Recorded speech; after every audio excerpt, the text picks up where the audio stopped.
Hello everyone, welcome to my channel ईजान fan fiction. तो friends, चलिए अपनी story cruel king and wild omega का नेक्स्ट पार्ट शुरू करते हैं। तो लास्ट पार्ट में हमने देखा था कि जहां चेंग साओ उस डाकू को उस जेल में ही मार देती है, और जब ये बात वांग जी को पता चलती है कि वो डाकू मर गया तो वो बहुत गुस्सा होता है।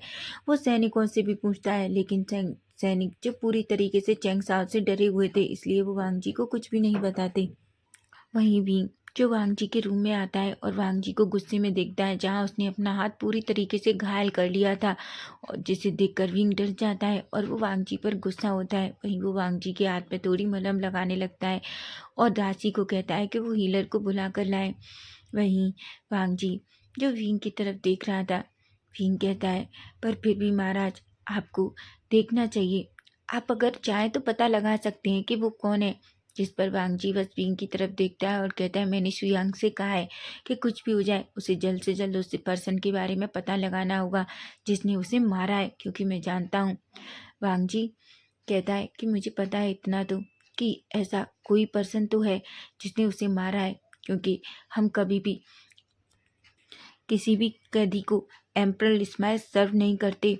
विंग की आंखें बड़ी हो जाती हैं। वांग जी कहता है, बिल्कुल, जब मैं वहाँ गया था तो मैंने देखा था, जिसमें वो कैद था वहाँ मैंने एम्परल स्माइल का जार देखा था। तुम जानते हो वो सिर्फ महल में होती है, और वो भी हमारे कुछ खास लोगों के पास।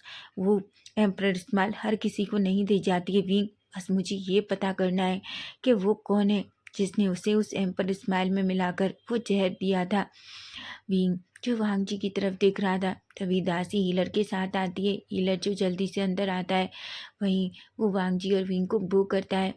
वांग जी जो हीलर की तरफ देखता है और कहता है, आपको यहाँ आने की ज़रूरत नहीं थी, मेरा हाथ ठीक हो गया है। विंग जो वांग जी की तरफ गुस्से में देखता है और कहता है, आप चेक कीजिए, देखिए महाराज के हाथ से फिर से ज़्यादा खून निकल रहा है। वांग जी कहता है, विंग देखो, तुमने इस पर पहले से ही इसे बहुत आराम कर दिया है, देखो अब इस पर खून भी नहीं आ रहा। वांग जी जो विंग से ऐसा कहता है, विंग गुस्से में वांग जी की तरफ देखता है और कहता है, आपका काम इन्हें देखने का है ना, तो महाराज के हाथ का इलाज कीजिए बस। बेचारा हीलर जो वांग जी की सुने कि विंग की उसको समझ नहीं आ रहा। वांग जी गुस्से में हीलर की तरफ देखता है और कहता है, क्या आपने सुना नहीं कि मैंने क्या कहा? आप जानते हैं ना, अगर आप महाराज के ओमेगा की बात नहीं सुनेंगे तो आपके साथ क्या किया जाएगा।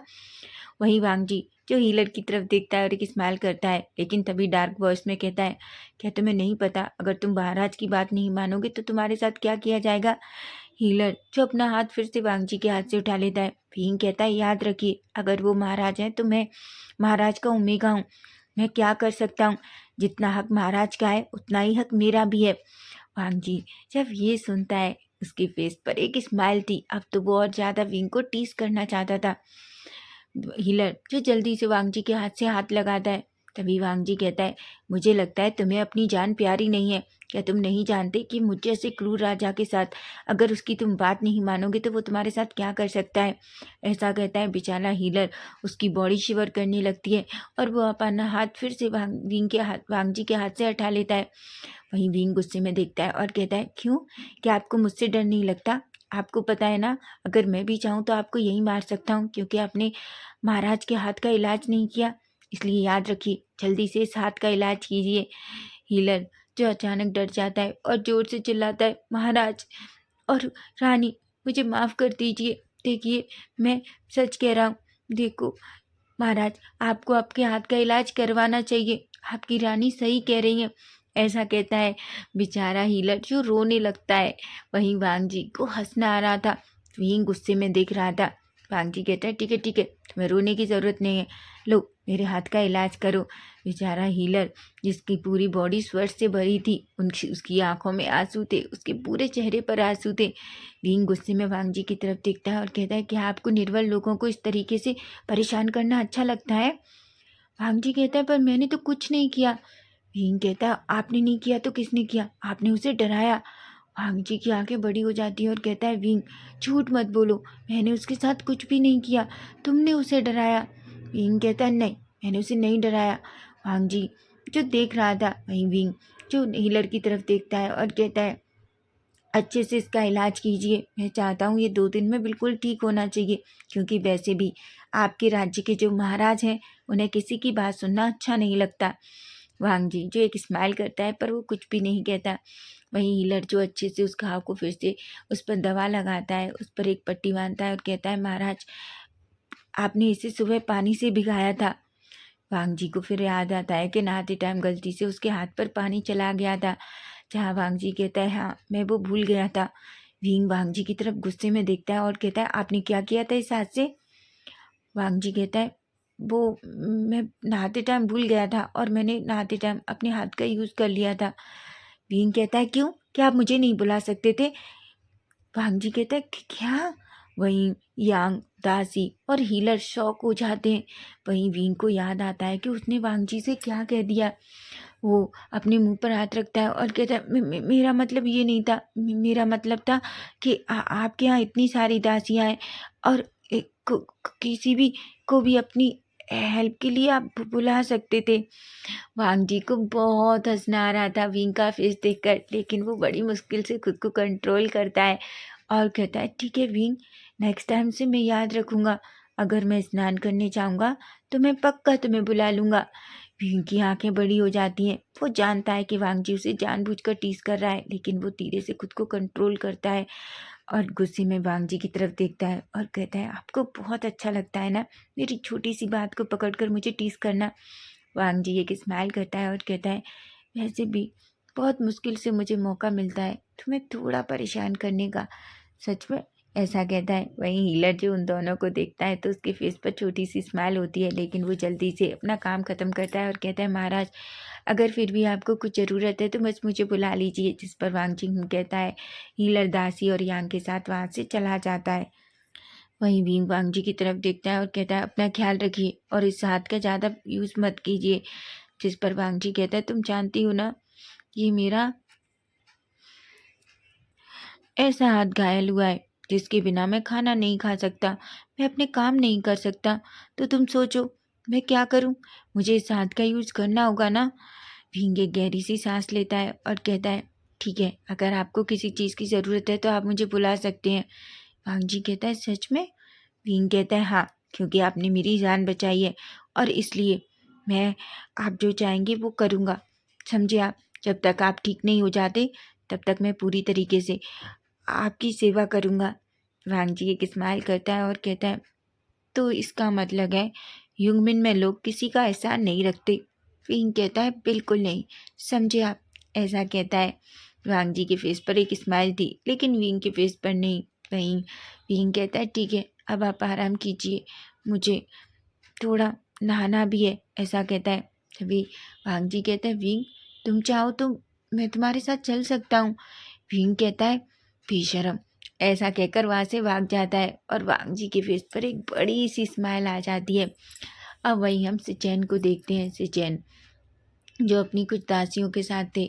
सिचैन जो अपना कुछ सामान देख रहे थे, लेकिन वो पूरी तरीके से खत्म हो चुका था। वो दासियों की तरफ देखते हैं और कहते हैं, क्या तुम लोग मेरे साथ सही टाउन चलोगी?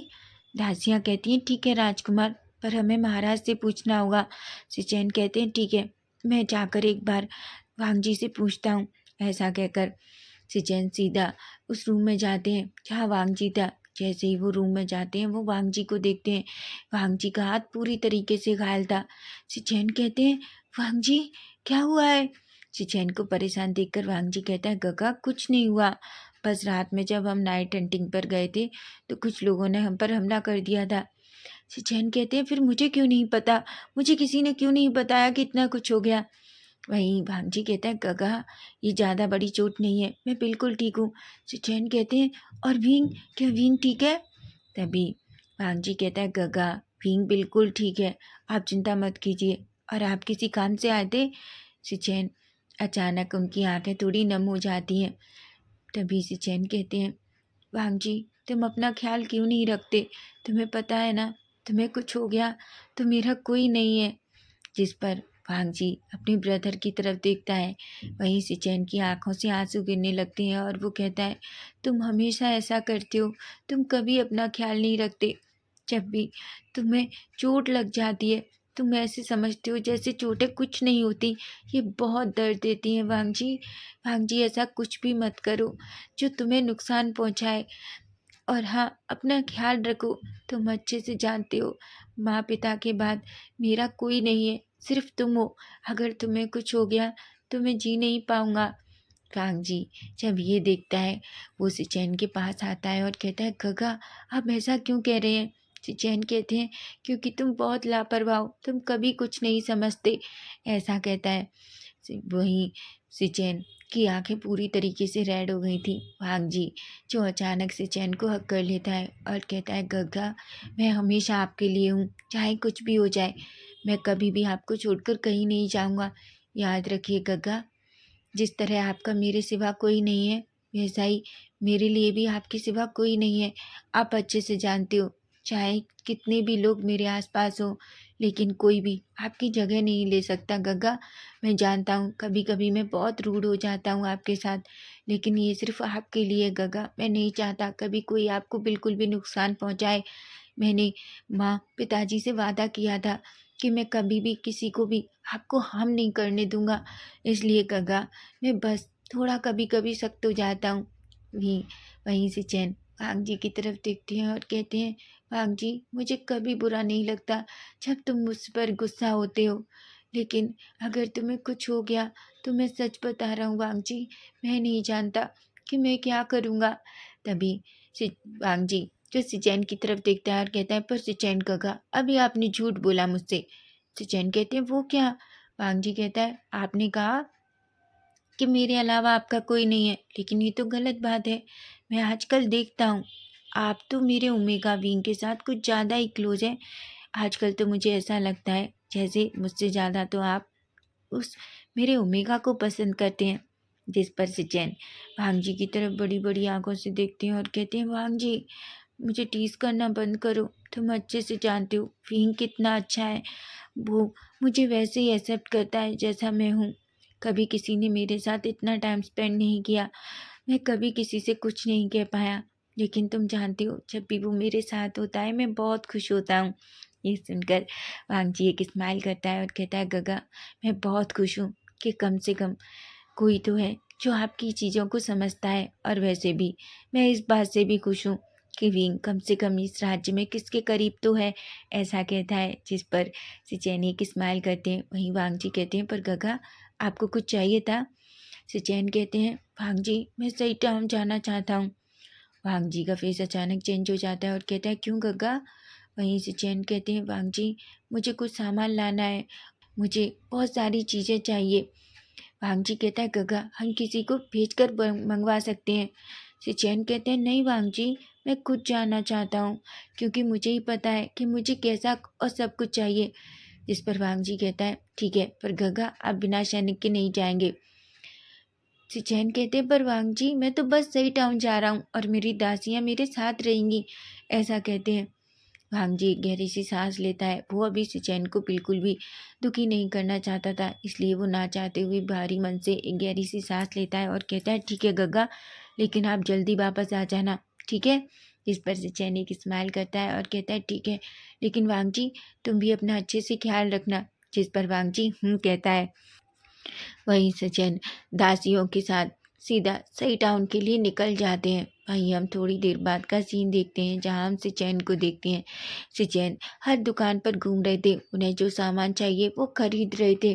वो यहाँ से वहाँ से यहाँ घूम रहे थे। दासियाँ भी सिचैन के साथ थी और वो भी सिचैन के साथ कुछ खरीदारी कर रही थी, क्योंकि सिचैन ने कहा था कि वो जो चाहे वो खरीद सकती हैं।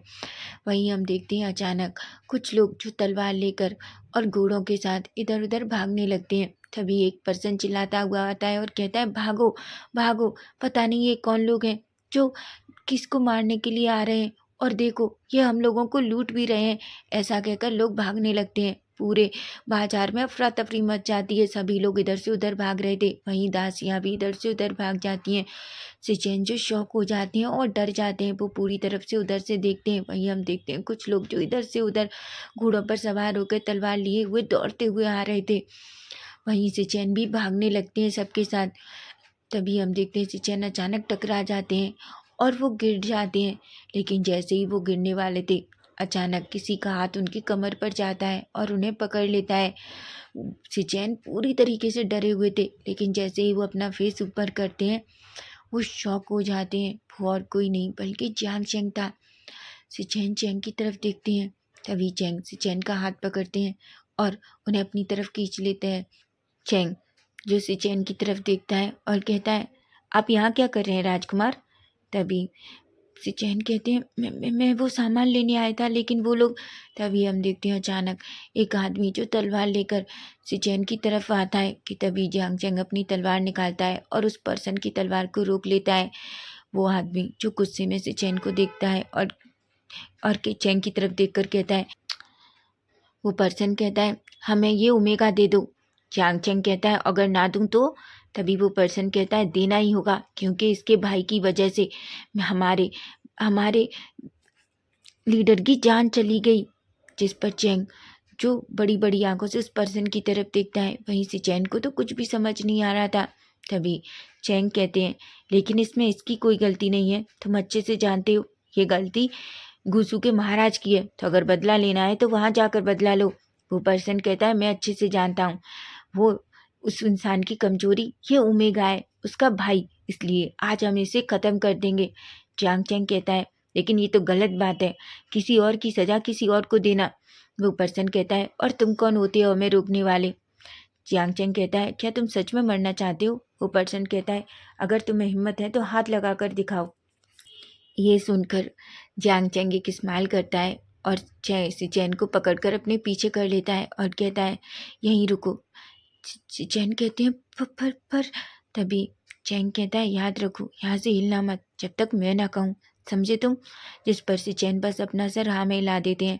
वहीं जियांग चैंग और वो पर्सन दोनों आपस में लड़ने लगते हैं। थोड़ी देर में ही जियांग चैंग उस पर्सन के साथ साथ 2-3 लोगों को हरा देता है। वो पर्सन जियांग चैंग की तरफ देखते हैं और डर कर वहाँ से भाग जाते हैं। वहीं से चैन जिनकी बॉडी शिवर कर रही थी वो डर रहे थे। वहीं हम देखते हैं लड़ते लड़ते जियांग चैंग के हाथ में थोड़ी सी चोट लग जाती है। सिचेन जैसे ही ये देखते हैं वो दौड़कर जियांग चैंग के पास आते हैं और कहते हैं, आपको तो चोट लग गई है। जियांग चैंग कहता है, मुझे कुछ भी नहीं हुआ, मैं बिल्कुल ठीक हूँ, और वैसे भी ये कोई बड़ी चोट नहीं है, पर आपको इस तरीके से बिना सैनिक के यहाँ नहीं आना चाहिए था राजकुमार। वहीं सिचेन कहते हैं, पर मुझे कुछ सामान की ज़रूरत थी, मैं इसलिए आया था, मुझे नहीं पता था कि महल में आने पर ये सब कुछ हो जाएगा। वहीं जियांग चैंग कहता है, पर फिर भी आपको याद रखना चाहिए, आप एक ऐसे महाराज के भाई हैं जिसे लोगों की फीलिंग्स की कोई परवाह नहीं है, जो एक क्रूर राजकुमार है, तुम अच्छे से जानते हो ना?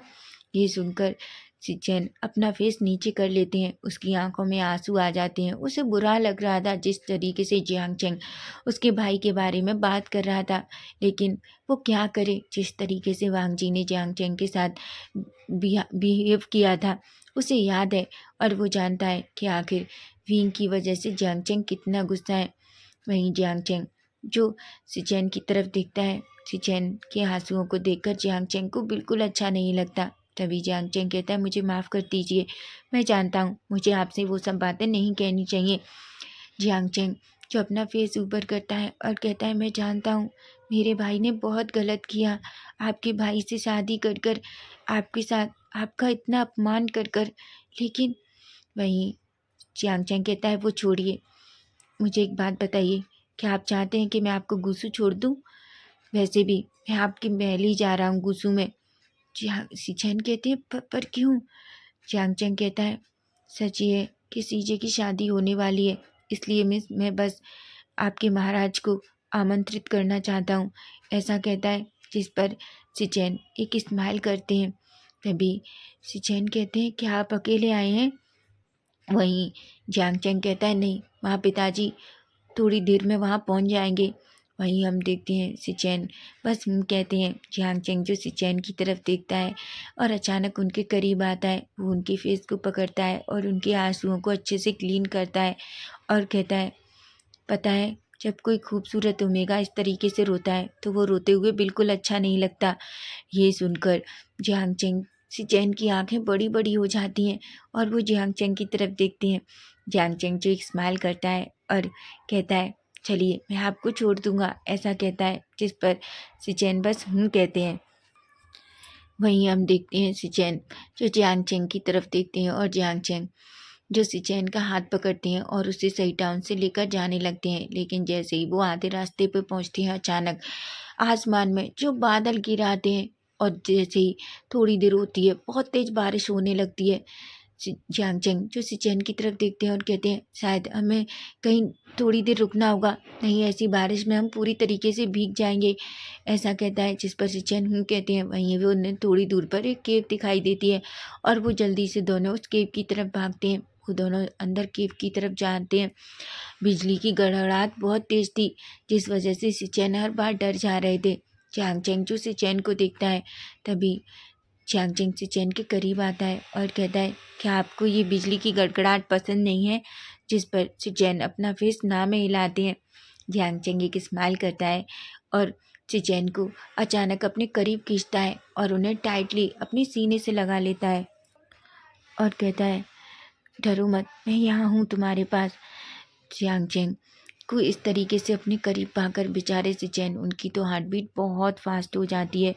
वो फिर भी जियांगचैंग को टाइटली पकड़ लेते हैं, क्योंकि जितनी टाइम बिजली तेज गड़गड़ाहट हो रही थी, उन्हें ज़्यादा डर लग रहा था। उन्हें बचपन से ही अंधेरे से और बिजली की गड़गड़ाहट से बहुत डर लगता है। वो पूरी तरीके से सिमट जाते थे हर बार। और जियांगचैंग जो उन्हें और अपने करीब खींच लेता था। वहीं बारिश बहुत तेज हो जाती है, बारिश रुकने का नाम ही नहीं ले रही थी। वहीं हम दूसरी तरफ गुसू में देखते हैं, जहाँ बारिश बहुत तेज थी। विंग जो बारिश को देखता है, वो बहुत खुश हो जाता है। उसे बारिश बहुत पसंद है। अचानक वो अपनी कच्छ से बाहर आता है और बाहर जो थोड़ा सा खाली जगह थी, वहाँ जाता है और बारिश को देखने लगता है। वहीं यांग कहता है, क्या हुआ राजकुमार, क्या आप आज बारिश में नहीं भीगेंगे? तभी भींग कहता है, तुम जानते हो यांग, मुझे बारिश बहुत पसंद है और मैं सच में भीगना चाहता हूँ, लेकिन मैं नहीं चाहता कि फिर से महाराज मुझे ऐसे देखें और मुझ पर गुस्सा हो जाए। यांग एक स्माइल करता है और कहता है, तो इसका मतलब है आप महाराज से डरते हैं? भींग कहता है, किसने कहा मैं डरता हूँ? बिल्कुल नहीं, लेकिन तुम जानते हो ना, उस बार जब हम नदी में मैं और गगा नहा रहे थे, तब महाराज ने देखकर हम दोनों को कितना पनिश किया था, और मैं अभी उन्हें कोई गुस्सा दिलाना नहीं चाहता। वहीं हम देखते हैं, अचानक भींग देखता है कि कुछ दासियाँ जो बारिश में नहा रही थी। भींग का दिल बार बार नहाने को कर रहा था। भींग कहता है, यांग, काश मैं तो दासी होता। यांग की आंखें बड़ी हो जाती हैं और कहता है, राजकुमार आप क्या कह रहे हैं? भींग कहता है, कम से कम मैं दासी होता तो देखो, मैं उन लोगों के जैसे उस बारिश में नहा तो सकता था। इसे सुनकर यांग के फेस पर एक स्माइल आ जाती है और अचानक यांग भींग का हाथ पकड़कर उसे बाहर खींच लेता है, जिस पर दोनों भीग जाते हैं। वहीं यांग और विंग दोनों उस बारिश में भीगने लगते हैं। विंग अपने मन में कहता है, अगर महाराज चाहे तो मुझे पनिश कर सकते हैं, मुझे कोई परवाह नहीं, लेकिन मैं ये बारिश मिस नहीं कर सकता। मुझे सच में ये बारिश बहुत पसंद है। वहीं हम वांग जी को देखते हैं। वांग जी जो अपनी कक्ष से अपनी सभा से जो होते हुए आ रहा था, तभी उसकी नज़र सामने खाली जगह पर जाती है, जहाँ बहुत सारी दासियाँ पानी में भीग रही थी। वो नाच रही थी, एक दूसरे को छींटे मार रही थी, शरारत कर रही थी। यांग जी जब ये देखता है, लेकिन वहीं दूसरी तरफ उसकी नज़र विंग पर जाती है, जो यांग के साथ दौड़ रहा था, बारिश में भीग रहा था। वांग जी जैसे ही विंग को देखता है, उसकी आंखें बड़ी बड़ी हो जाती हैं, लेकिन वो इधर उधर देखता है, जहाँ वो देखता है कि सिर्फ दासी, यांग और विंग की छोड़कर वहाँ कोई सैनिक नहीं था। ये सोचकर वांग जी एक गहरी सी सांस लेता है, लेकिन उस भींगे हुए कपड़ों में विंग सच में बहुत ब्यूटीफुल लग रहा था। वांग जी की नजरें विंग के शरीर से हटी नहीं रही थी, वो बस ऊपर से नीचे तक विंग को देख रहा था। उसे पता भी नहीं चलता वो कब धीरे धीरे उस बारिश में विंग के करीब पहुंच जाता है। वहीं विंग को होश भी नहीं था कि वो जो बारिश में यांग के साथ नहा रहा था। लेकिन तभी हम देखते हैं, अचानक से विंग का पैर फिसलता है और वो गिरने ही वाला था कि तभी कोई उसे कमर से पकड़ लेता है, जिस पर विंग एक पल के लिए डर जाता है। लेकिन जैसे ही वो अपना फेस उसकी तरफ करता है, वो शॉक हो जाता है। सामने और कोई नहीं बल्कि वांग जी था।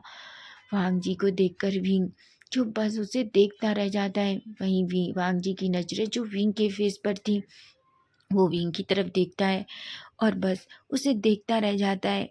विंग के गीले बाल जो उसके फेस पर आ रहे थे, वांग जी उन्हें धीरे से अपना हाथ विंग के फेस पर ले जाता है और उसके बालों को उसके फेस से हटाता है और धीरे से पीछे की तरफ टिन करता है और वो विंग की तरफ देखता है। बारिश में भीगने की वजह से विंग के होठ जो थोड़े सिकुड़ गए थे वो बहुत रेड थे, लेकिन पानी की वजह से वो अलग ही लग रहे थे, जो बहुत सेक्सी दिख रहे थे। विंग के चेहरे को देखकर वहीं वांगची की नज़र विंग के लिप्स के नीचे मूल पर जाती है, जिसे देखकर वांगची पूरी तरीके से पागल हो जाता है। वहीं विंग जो वांगची को देखता है तभी वो अपने सेंस में आता है और मारा झाप। वहीं वांगची को तो जैसे कोई फर्क नहीं पड़ रहा था, उसकी नज़रें तो जैसे विंग से हटी नहीं रही थी, वो बस विंग को ही देख रहा था। वहीं जब सबकी नज़र वांगजी पर जाती है तो सभी दासियां जल्दी से वहाँ से भाग जाती हैं। अब उस बारिश में बस विंग और वांगजी ही बचे थे। वहीं वांगजी जो विंग के फेस की तरफ देखता है और कहता है, विंग क्या तुम्हें बारिश में भीगना इतना पसंद है? विंग जो वांगजी की तरफ देखता है और कहता है, महाराज छोड़िए मुझे, और आप क्या कर रहे हैं? आप बारिश में क्यों आए? वांगजी जो विंग की तरफ देखता है और कहता है, तुमने मुझे बताया नहीं, क्या तुम्हें सच में बारिश में भीगना इतना पसंद है? विंग कहता है, महाराज आप चलिए यहाँ से, आपका हाथ भीग रहा है, उस पर ज़्यादा चोट लग जाएगी। लेकिन वांगजी तो जैसे विंग की कोई बात ही नहीं सुनना चाहता था। वो विंग के फेस को पकड़ता है और अचानक उसे बिल्कुल अपनी तरफ खींच लेता है। वो विंग को ब्राइडल स्टाइल में कैरी करता है। विंग की आंखें बड़ी बड़ी हो जाती हैं। विंग कहता है, महाराज आप क्या कर रहे हैं? छोड़िए मुझे। वहीं वांगजी जो विंग की तरफ देखता है और कहता है, विंग चुप, तुम बहुत बोलती हो, तुम्हें पता है तुम किसी दूसरे इंसान को बोलने का मौका भी नहीं देते। विंग जब ये सुनता है तो उसकी आंखें बड़ी हो जाती हैं। वहीं वांगजी कहता है, मुझे अच्छे से पकड़ो नहीं तुम गिर जाओगे, समझे तुम? ऐसा कहता है। वहीं विंग जो अपनी दोनों बाहें वांगजी के गले में डाल लेता है, क्योंकि उसे पता था अगर उसने वांगजी को नहीं पकड़ा तो वो गिर सकता है। वहीं दूर से कोई ये सब कुछ देखकर पूरी तरीके से पागल हो रही थी। वो और कोई नहीं बल्कि चेंग साओ थी। वो अपना हाथ दीवार पे मारती है और कहती है, आखिर क्या हो रहा है? जिस महाराज के अंदर दिल नहीं है तो आखिर वो इस ओमेगा के साथ इतना ज़्यादा क्लोज क्यों हो रहा है? मैं हमेशा देखती हूँ महाराज जब भी इस ओमेगा के करीब होते हैं वो ऐसा लगता है जैसे वो ओमेगा, बस ओमेगा ही उनके लिए सब कुछ है। लेकिन नहीं चेंग साओ, तुम ऐसा नहीं होने दे सकती। अगर ऐसा हुआ तो तुम्हारा किया हुआ सब कुछ खराब हो जाएगा। तुम वो कभी नहीं कर पाओगी जो करने के लिए तुम गूसू में आई हो। तुम्हें पता है ना कि गूसू में और लैन वांगजी से शादी करने के लिए तुमने क्यों शादी की है? आखिर तुम्हारा क्या मकसद है? लेकिन मुझे ऐसा क्यों लगता है जैसे ये विंग मेरे मकसद के बीच में आ रहा है। बिल्कुल नहीं विंग, अगर तुमने ऐसा किया तो मैं तुम्हें मारने से पहले एक बार भी नहीं सोचूंगी। ऐसा कहती है और गुस्से में अपनी मुट्ठियाँ बींच लेती है। तो फ्रेंड्स नेक्स्ट पार्ट इसका हम कल देखेंगे कि कल क्या होगा। अगर आपको ये फैन फिक्शन अच्छा लग रहा है तो प्लीज़ प्लीज़ डियर अपने प्यारे प्यारे कमेंट जरूर करो, और हाँ चैनल को सब्सक्राइब भी। Bye bye, take care.